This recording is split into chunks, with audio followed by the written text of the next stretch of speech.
Estamos de volta com o programa Cláudio Alves, sem censura.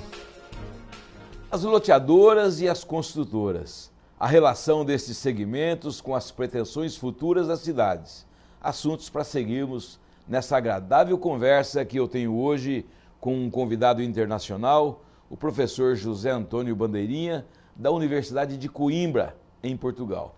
Professor, nós falamos aí um pouco por cima com relação às construtoras. E antes de eu fazer uma pergunta objetiva, eu gostaria de ir um pouco mais profundo. Que experiência o senhor traz de Portugal para esse encontro aqui no Brasil, principalmente na região norte de Mato Grosso? Bom, as experiências programa situam-se em planos muito diferentes.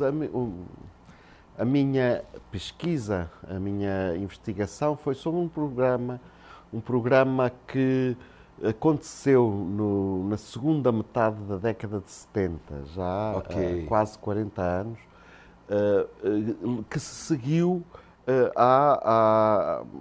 ao processo que pôs fim à ditadura em Portugal, que durava desde os anos 20 e durou até 74. E nessa circunstância de carências habitacionais fortíssimas, talvez eu arriscaria dizer, proporcionalmente à população, muito próximas ou talvez superiores até às que existem no Brasil neste momento. E nós sabemos que o Brasil é um país em franco progresso, mas com carências habitacionais ainda muito fortes. E eu pesquisei sobre um programa que houve logo a seguir a esse momento de final da ditadura, que foi um programa que incluía uma série de recomendações, um programa muito aberto, não era um pacote legislativo rígido, era um despacho ministerial que permitia uma série de adequações às várias realidades e às diversas realidades do país. Chamou-se Programa SAL, Serviço de Apoio Ambulatório Local, e pressupunha duas condições, entre muitas, mas duas condições essenciais. A primeira era a organização social da procura, ou seja, não havia a ideia de que está ali um bairro degradado, então nós vamos lá e vamos... Não, havia a necessidade de que as populações viessem pedir, solicitar.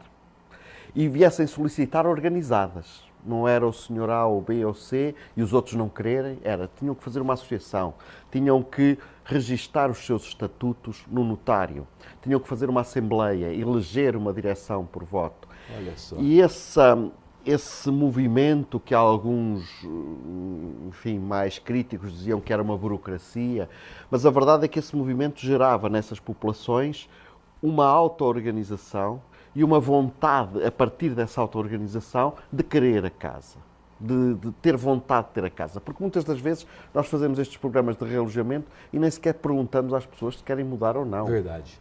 Dizemos, o senhor está aqui mal, aos meus olhos o senhor está aqui mal, e portanto sai daí e vai para um programa... Muito subjetivo. Exatamente. Eu quero completar. Como é que o senhor vê o comportamento das empresas, das construtoras, diante desse grave problema habitacional no Brasil e no mundo? O que é colocado às administradoras, a forma como o problema é posto às loteadoras e às construtoras, é ele próprio determinante daquilo que elas fazem. Ou seja, nós não podemos esperar que as empresas que estão no terreno a construir para o seu lucro, a construir para se engrandecerem enquanto empresas, vão à procura de relacionamentos sociais que não são postos à cabeça, não é? Portanto, se o programa diz vamos pedir às empresas que resolvam o problema habitacional da forma mais simples, eles resolvem da forma mais simples, não vão complicar.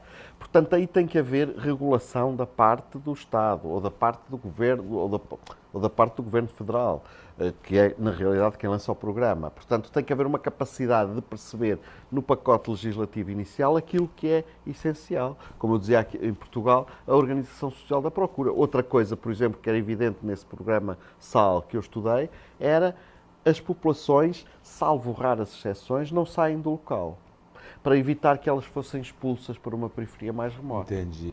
E, portanto, se elas estivessem no centro da cidade, o programa fazia a reabilitação das habitações no centro da cidade. Se elas estivessem num cortiço muito denso, melhorava-se esse cortiço. subia-se em altura, procurava-se um vazio urbano próximo para levar as pessoas para lá. Essa situação que o senhor coloca do vazio urbano, nós conversávamos aqui agora no intervalo, e a cultura dos governantes, não quero falar aqui do Brasil, eu quero falar de todo o contexto que o senhor conhece, a classe política, ela tem essa cultura com relação a esses vazios urbanos? Não, é difícil, sabe? Eu até, por vezes, tenho alguma dificuldade social, digamos assim, em falar neles, porque, na verdade, e eu sou arquiteto de formação, mas não estou a falar num interesse corporativo, não estou a falar num interesse que diz respeito exclusivamente aos arquitetos. Mas, na verdade, os únicos profissionais que são treinados para fazer densidade, zona urbana densa, com qualidade, são os arquitetos. Certo. E há exemplos fabulosos, quer como estudos de organização espacial e arquitetónica de espaços centrais urbanos, que não são para populações de baixa renda. Em muitos lugares do mundo, a população de renda altíssima e a população de renda de luxo habita espaços urbanos densos. Nós conhecemos alguns dos centros das cidades nova-iorquinas, americanas, particularmente Nova Iorque, particularmente Manhattan. É uma das densidades maiores do mundo e é de luxo. Exato. Neste momento, na Europa, em muitas metrópoles, em muitas capitais, os espaços centrais estão a ser reabilitados para populações de luxo. E é frequente encontrarmos, na Holanda, por exemplo, população de baixa renda a viver em casinhas isoladas e população de luxo a viver em sítios densos, certo, em condomínios luxuosos, muito concentrados, porque é uma vida urbana mais intensa, porque a casa tem uma outra função do que andar a passear por jardim e a regar a relva. Certo. Tem uma função de descanso. Claro. Portanto, depende muito da cultura própria da pessoa.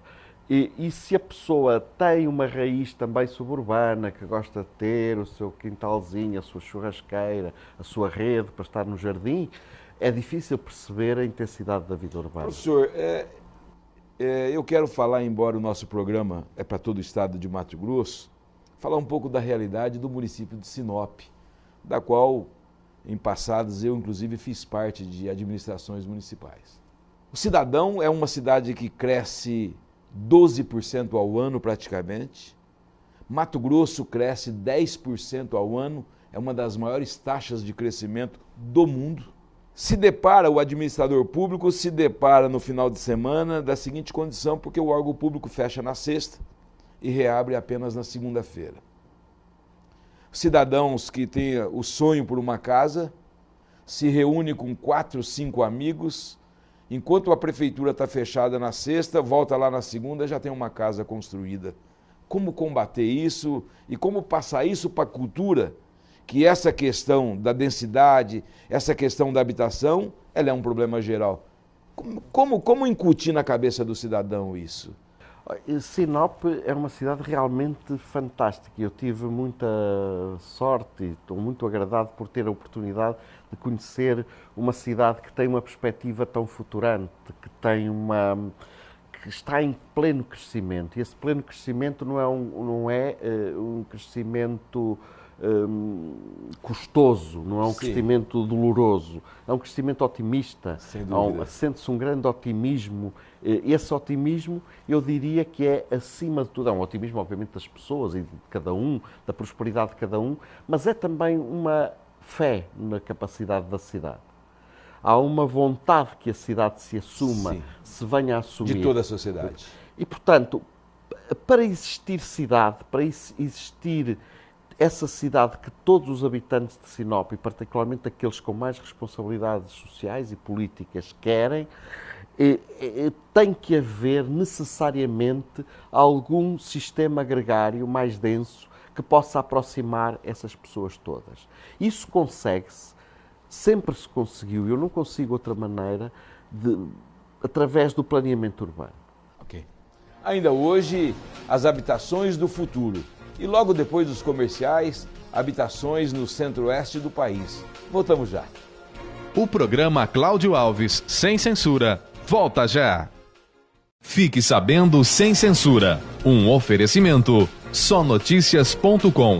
as principais notícias de Mato Grosso. O Plano Diretor é um instrumento básico da política de desenvolvimento do município. Sua principal finalidade é orientar a atuação do poder público e da iniciativa privada na construção dos espaços urbanos e rural, na oferta dos serviços públicos essenciais, visando assegurar melhores condições de vida para a população.